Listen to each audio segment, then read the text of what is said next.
So welcome back to Yerushalmi Shabbos. We are 18th parak on Daf Kuf Daled Amud Aleph. Yeah? Halacha Gimel. So, we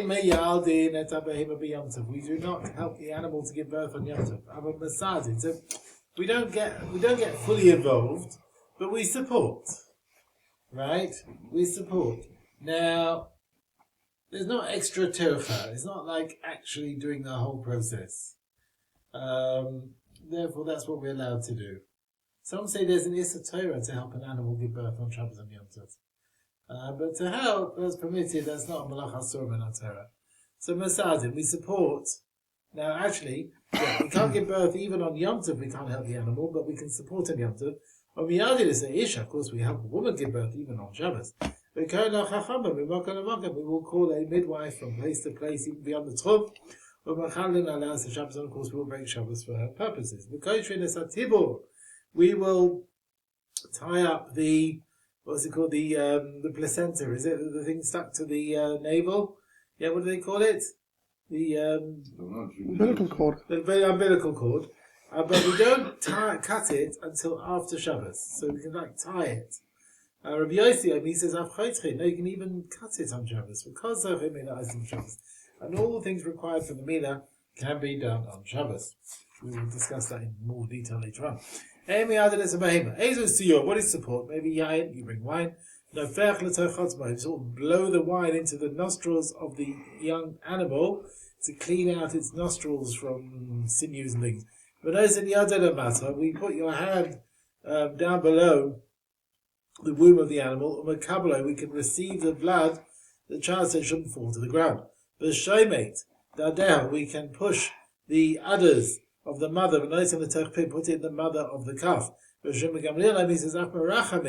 We can cause the blood to be beloved, to the animal, to the mother, b'yom tov. How do you do it?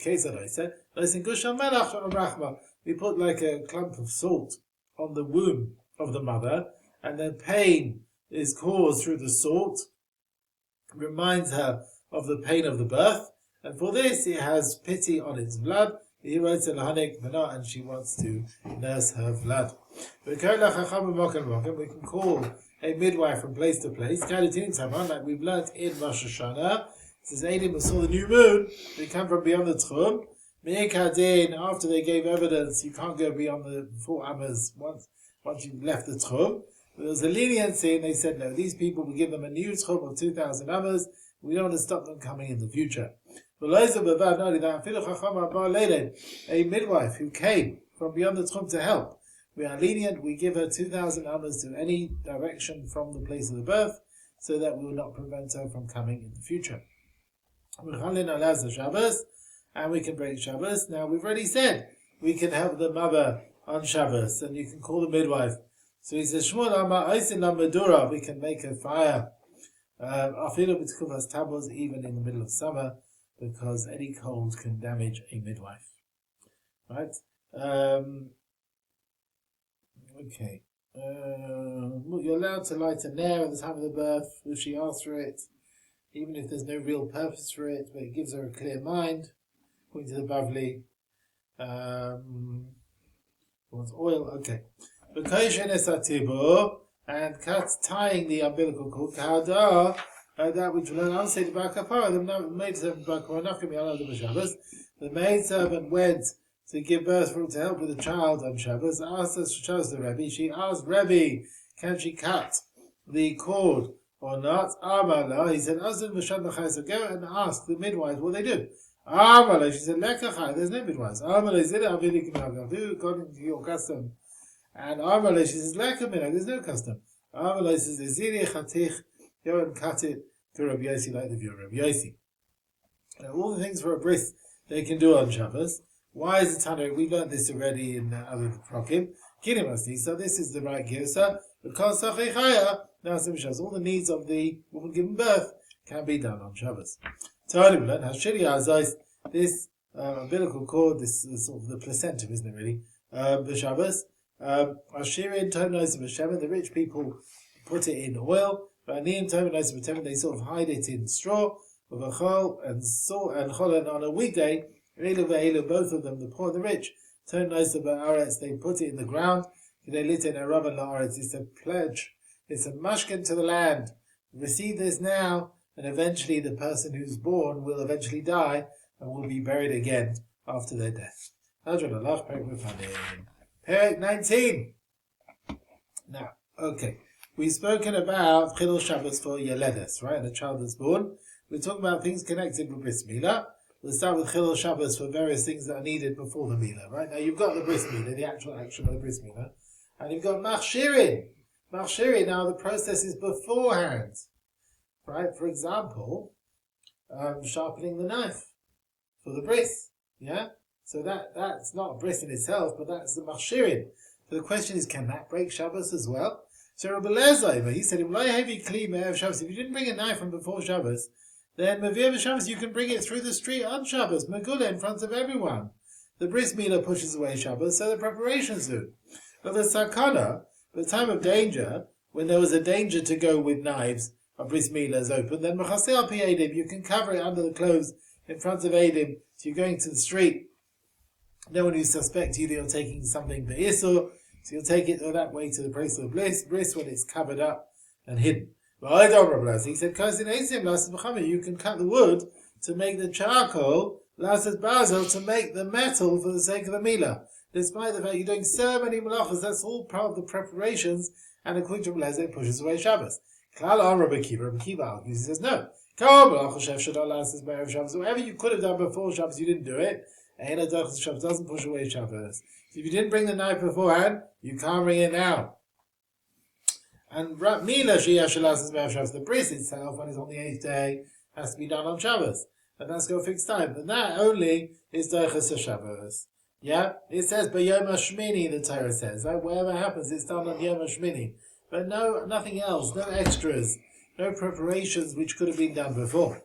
Rabbi Lezer Omer, Lehevi Kli. Rabbi Yechon, maybe we wanted to say, with all mitzvahs to do on Shabbos, Rabbi Lezer argued on all mitzvahs that all preparation pushes away Shabbos. We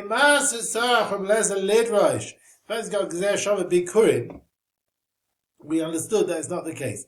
He dashens that the shtei alechem, the 2 loaves, which are brought on Shavuos, and the preparations for that also push away Shabbos.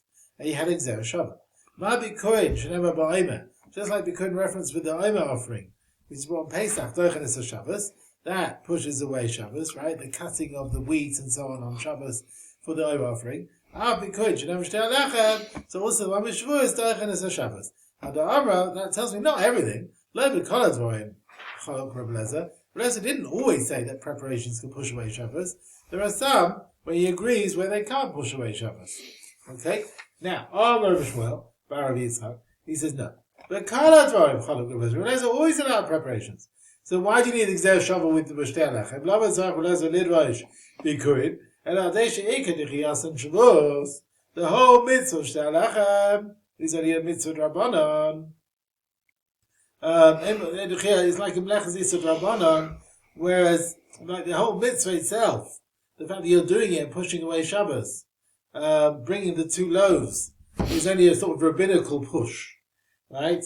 The 2 loaves, they would wave them with the animals, and then they would offer up the kosim, and the 2 loaves and the flesh were eaten by the Kohenim.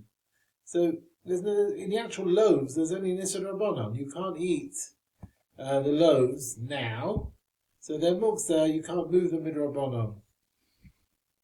The animals are muksa. No isim in our Torah. The loaves are not brought on the Mizbeach. So therefore, the whole mitzvah is only a rabbinical mitzvah. And yet, Machshiren, the requirements beforehand, the preparations, is Malach from the Torah. So you might have thought, well, if the mitzvah doesn't really push away Isur Torah, therefore, why should the preparations push away? And that's why we need Gzer Shabbos to allow it. But usually, when the mitzvah pushes away Shabbos min Torah, then the preparations will also push away. Ha'tibu. They asked the question, but I'll tell you lulav machshir of Doichenes Shabbos.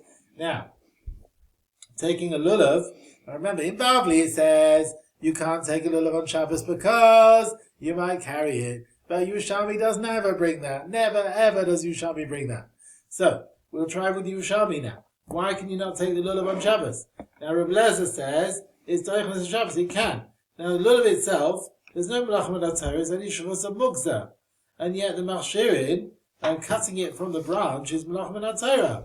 So you see, even a mitzvah which itself doesn't push away melach min haTorah, Reb Lezer holds the machshirin push away melach min haTorah. That goes against Rav Shmuel Rav Yitzchok.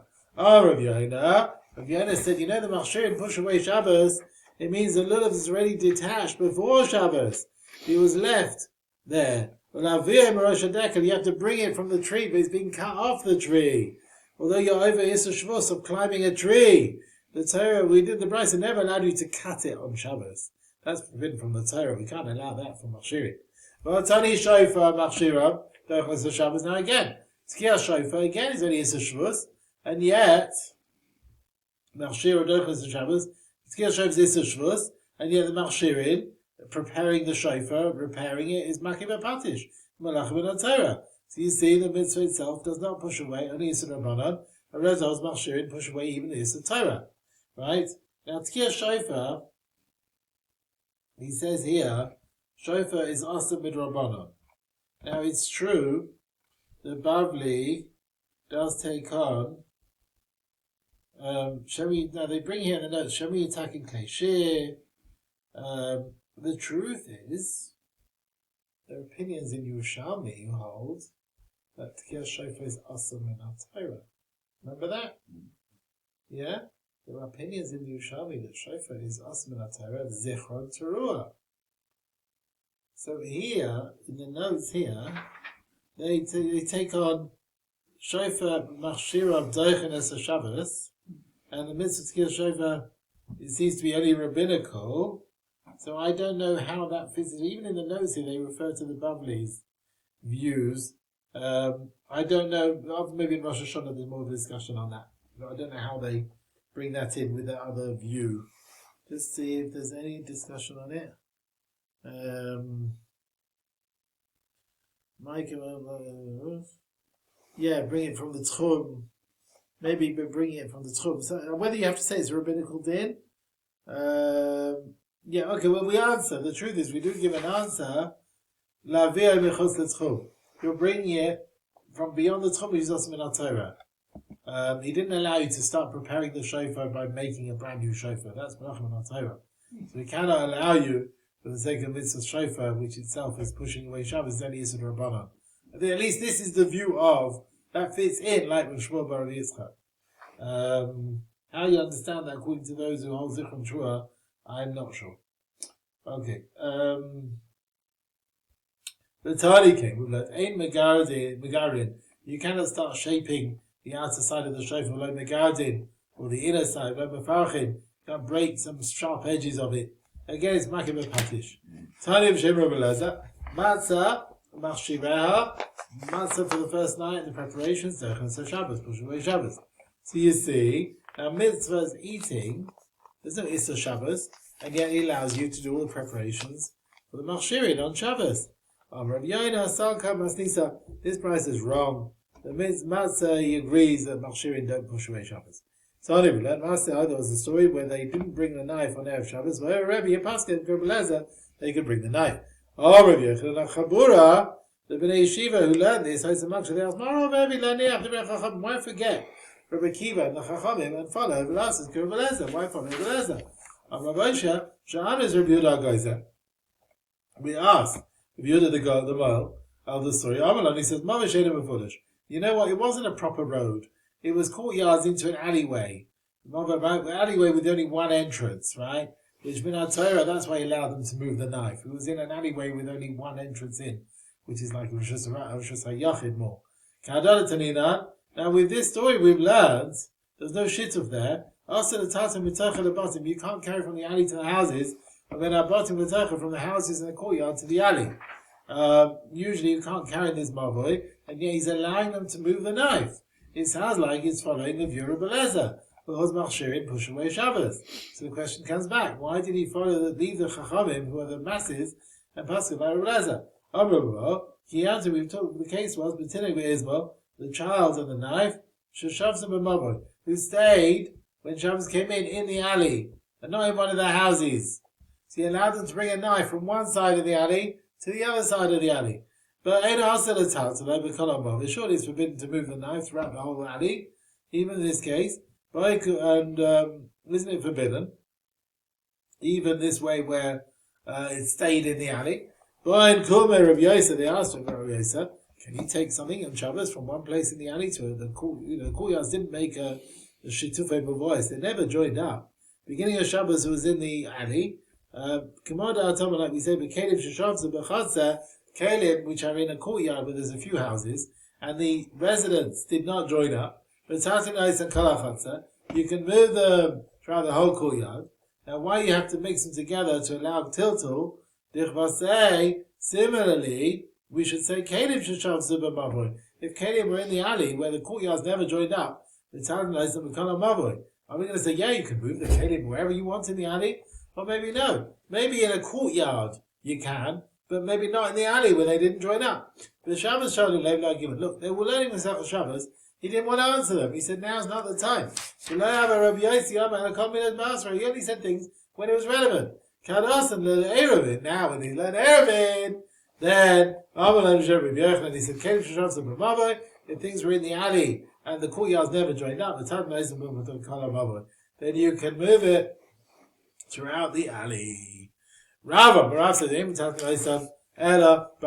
no, you can only move something up to a distance of 4 amas. Rav, who forbade moving things around the alley, like his view. Rav Yochanan, his view. Rav Yochanan, he said, you know what? You've got one beam at the entrance to the alley, one roof beam going across at the entrance, and that's your reminder. Then even if the mob or the alley is below shit, if they hadn't all joined up, Materis, it allows the alley. So he says, you can move the kalim. When Shabbos came in, they were in the alley, move them around to the other part of the alley, even though they didn't join up. But kolam mavoy. That's his command. One beam at the front allows movement anywhere for all the kalim. But Rav, he says, no, you need the people to get together as well. They need to have their challahs together, etc. He said, no, you can't move all the kalim out of Harav is only within 4 hours. He says, well, one beam is enough to allow the whole area, then why bother with shituvim voice? Why do you have to get together with challahs then? They said, why bother? To make all the domains into one. All the houses and the courtyards which are open into the mavoi will become one. And you can carry from the house to the alley. Until now you could carry in the alley, but you couldn't carry from the house to the alley. Now you can carry to the house to the alley. Okay? Now, after the discussion about moving the knife in the mavoi, now what about moving the knife of Mila even in the street? If you forgot to bring second Shamila, the knife of Bris Milah on Erev Shabbos, you have to bring it through the street. You can make you get a crowd of people surrounding the person, and they act as walls. You hear that? You get your renter crowd, and they act as walls for this person. Now, Kababarina, he had a story. Shara of Simon, he asked Rav Simon, but Shara and Rav Simon allowed him to do it. Shara Rav Rami, he asked Rav Rami, and he forbade it. If you don't like the first answer, you ask someone else. So he allowed first. So the question is which way? Who did he ask first? That's the question. So in our Girsa it says he asked one, he allowed it. He asked another, he forbade it. The Ikbid Rav Simon got cross. Now why was he cross? Have we not learned?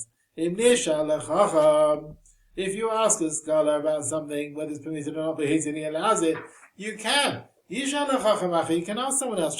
He might forbid it. He might be machveh. After this, what the story was. Rami forbade it. He asked Rav Simon, but he allowed it. Rami got cross. If you ask a chacham about asa, he forbids it. Don't ask another one because he might allow it. Now here, Rav Simon, it could be people might change their mind or something. There's a binyan arai. Why is he going to another chacham to see if he allows it? You hear that always in Israel, right? The Bachrim, the Sfadi Bachrim, or the Ashkenazi want to keep 1 day psak, a 2 day psak for Yom Tov, right? Yeah? The 1.5 day psak, that's a different one. Anyway, why is he telling him to make this wall here? No, actually, I wanted to the chacham. I wanted to say, if the chacham is given a psak, it's not clear he made a mistake. The Ra is Chal. Some have a Gersa. If you've asked someone who allows it, don't ask someone else who forbid it. You hear that? Some have a Gersa, don't ask someone else. He might forbid it. Don't ask someone else. You go Yavzak. So it could be according to that.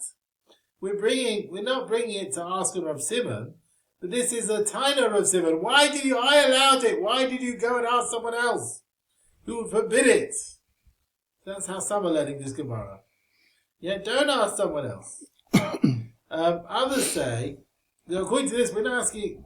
We're showing this was the story. This is the Gersa. But some say no. Rabbi Ami was asked first about bringing the people to surround the person, and he forbade it. And he was cross on Morena, who went back and asked someone else to allow it. Others learn, no, you would never ask someone else to allow it if someone had forbidden it. Some say the Gersa is different. It's a question of Rav Simon. Why is he cross on Rav Morena being machmir, asking Rav Ami after asking he allowed it? You're allowed to ask someone else. Some learn you're allowed to ask someone else. If he allowed it, you're allowed to ask someone else who might forbid it. Right? And really it depends on the issur to go and ask someone else. Is it because you've asked someone to pass into issur, there's a shavya chaticha issur, right? You've made this item into a forbidden thing, and therefore you can't allow anyone else to allow it. You can't ask anyone else who might allow it. And some say no. The second one shouldn't allow it because it's not giving respect to the first chacham. Yeah? And so it depends what the order of the situation was. Okay, let's carry on. Where are we? Bimei Rav Yirmiyah? Yeah, the days of Rav Yirmiyah. People forgot to bring the keys to the base medrash on the Friday. They asked Rav Yirmiyah, is there a way of Hetzer to bring the keys? When you see a whole group of people going in the street, you bring the keys through them by making a wall of these men, and then you go between them. We have a support for this from the following. If the group of people is made, surrounded by people, whether with their knowledge or not, it counts as a wall around him. You should also bring the knife within the shoes and go to the place where they do the bris. So you shouldn't come to carry. To make a surrounding of people, and to bring the knives in the shoes, and to go with the knives amongst the group of people, so you have two heterim there. You're also carrying it in a shina as well. Yeah, inside the shoes. Some learn it means not shoes, but locked places at night, as opposed to a shus rabbin, which is not locked. So somehow that's how some learn. Or some say bring out the courtyards and the roofs, where it's not proper shus rabbin. Okay, let's carry on. We are here. Rosh Bar Duma. He had a story that brings out Rav Shasha Berei to do a bris for his son Rav Shasha. Anshud Maisei Uzma. They forgot to bring the knife. Shara Rav they asked Rav Amalai says, Yidacha Lamacha, leave it for tomorrow. After the Shara of Israel, Amalai, he says, Mishraik, to grind the spices for the wine of kondito that you wanted to drink in the meal, learn and you never forgot that. The food you salted. But Maisei Uzma on you forgot the knife. Yidach Lamacha, leave it for tomorrow. Right? Rav Yosef Ribud, Shem Rav Chuna Masnisa Amrakeh. The Mishnah says, you can't make the surroundings of people. If you didn't bring the knife from Erev Shabbos, maybe Erev Shabbos, bring it on Shabbos Megula, open. So you're allowed, so you don't make a whole surrounding of people. If you're going to tell me Shemutah lasses, you can make a surrounding of people, why does he allow you to take it just open in the street? Can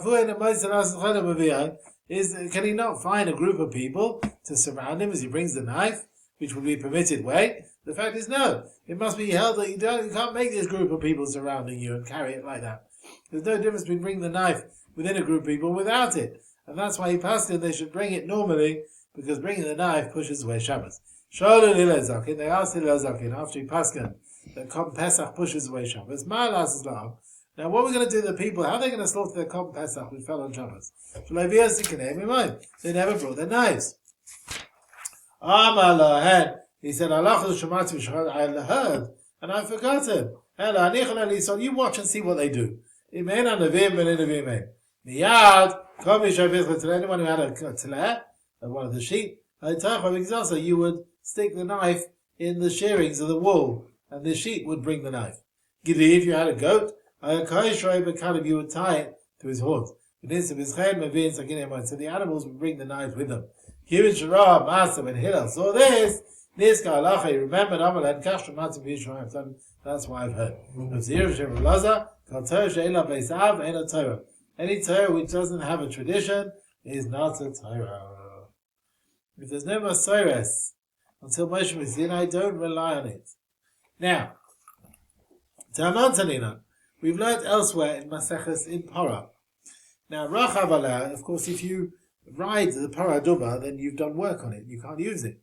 Or, initially, you support yourself on it. Islam, you lean on it. Ava Barnaha, you use it to cross the river. Kibula Masera, or you tie the rope on it, and it carries it. Nasan Talisela, you put your garment on it. Psula, it's pasul, because it's worked. Right? Other things which are for its purpose are not also. So what do we see? Malacha for the sake of the animal is fine, but malacha for the sake of other reasons is pasul to the para. The Gemara says, Adar Yafamahi. The din of Parah Dubah is learned from the din of Korban Pesach. The other way around. Adar Yafamahi. The Parah Dubah is learned from Korban Pesach. Shim Talaba. If you hang on the Parah Dubah, the sakin, the knife, the shachta, that's not considered doing work. Even though carrying the knife is not for the sake of the animal. I mean, it's for us to slaughter the animal. It's kashera, you can still use the animal's Parah Dubah. And the other one's learned from Ishra.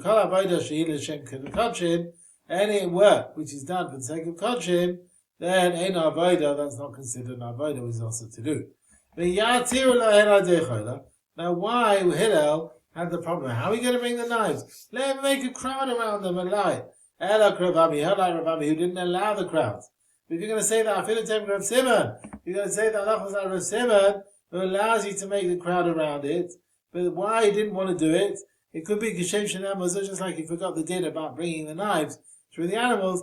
Kach Mazur, he also forgot the din to bring it through a crowd of people. Now, they forgot. Now, surely in 14 years' time, you're going to get, in a whole lot of 14 years, you're always going to get at least some time, at least Pesach, at least in those days, yeah, and even nowadays, 14th can fall on Shabbos. So you couldn't remember what everyone did. Why did they forget? So the Gemara is clearly saying, that was forgotten to give greatness to Hillel. Back to Machlekes Rav Lezer and Rekiva about Machshirin, yeah? And we find similar in Psachim. Now it's talking about preparations for Korban Pesach. Now, of course, the Gemara is going to bring a brisa. We're going to bring the discussion. Now, of course, you can shach the Korban Pesach on Shabbos, yeah? If the 14th is on Shabbos, you shach the Korban Pesach on Shabbos. It's going to be b'mayadai. So Tana Rav Lezer, Yeshem shechita doches Shabbos, just like the shechita pushes away Shabbos, kach machshirin shechita doches Shabbos. So machshirin preparations also push away Shabbos. Now, Rabbi Kiva, Rabbi Kiva lie. In my mouth, the shechita is all very well shechita. You couldn't do the shechita before, you have to do it on the 14th. And that's why it pushes away Shabbos. But Taima, machshirin shechita, you're going to tell about the preparations, preparations do before. What about the Kabbalah Sibur brought on Shabbos? That will show you. You can leave it and do it on Motzei Shabbos. You'll leave it. You can do it the night after the Shechita. And yet still we learn the Shabbos. They can push away. They can be burnt on Shabbos. So what's the difference? What's the difference? Preparations beforehand. Or other things which you can do after Shechita. Why is there a difference between them? Well, these should push away Shabbos and these won't. He says, Mali, Machshirei Shchita, La'achar Shchita. You know why things are after the Shchita? Shekadacha Shchita Shabbos. Look, you've pushed away Shabbos. You've done your Shchita. You've done your main mitzvah. So therefore it's pushed for the other things that follow on. But are you going to say, Yitzchok Machshirei Shchita Livnei Shchita? Shadain Lo Dachas Shchita is Shabbos? Are you going to say they're going to push away before Shchita where nothing's pushed away Shabbos? Davar Acher, another shot. Shema, maybe after you've done the machshirin, before the shechita, you must say zemach pasul. Maybe there'll be a blemish, and you can't bring it. And if Shabbos, you're pushing away Shabbos for no reason. Below shechita, you follow? So it might be a blemish in the animal, you'll be in problems. Now, the first question we asked on Rabbi Akiva, we spoke about Midah on Shabbos. Rabbi Lezer holds machshirin is pushing away Shabbos. Rabbi Akiva holds machshirin doesn't push away. And we're saying, how does he understand machshir Pesach? Okay. Legabe Tinok. Now, what about with a child, Maislach? What are you going to say? I mean, a child can't become possible from Milah. So why do you not allow you to break Shabbos with a machshirin? The Gemara answers, you know what? The child might be ill. You're pushing away Shabbos. You won't be able to do the mitzvah because the child's ill. Now, what about a case where the mizbeach has got a bit smashed on Shabbos? You can't bring the korbanos. Now, you couldn't have built it on Erev Shabbos because it only got smashed on Shabbos.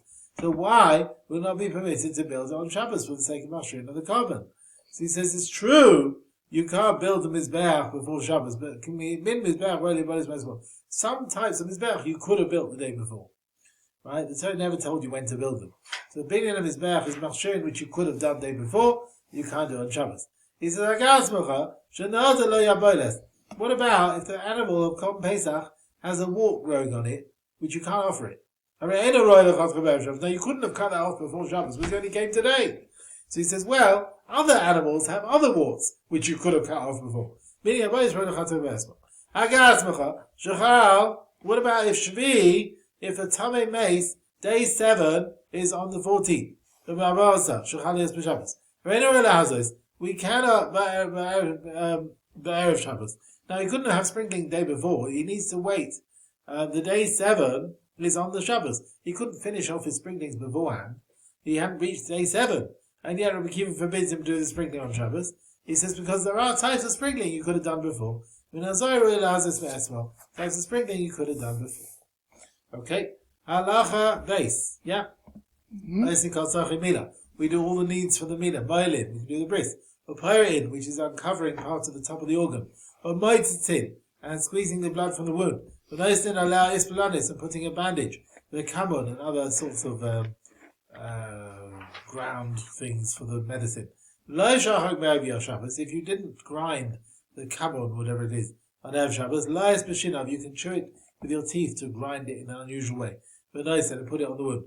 If you didn't mix the wine and the oil, like they used to do for refuah, so you put them separately. We don't do for the milah a bandage like a choluk, which is some sort of garment material. After they put the medicine, they would tie another bandage. They used to call it a choluk, which is like woven like the shape of a finger, open on both sides. Put it tough on the organ to hold it in place, so it shouldn't cover over and stick again. The skin should come back again. So that's why they did it. And this was considered a sias kli, making a vessel. So you can't do that. You can't do that. Put some other cloth. If you didn't prepare for Erev Shabbos, the place where they're doing the milah, and you only even that, but maybe you bring a cloth on your finger and bring it from elsewhere to the place of milah, and even from another courtyard, which is mixed with the same courtyard. Okay, we will continue, Rabbi Sa. We'll stop here, okay?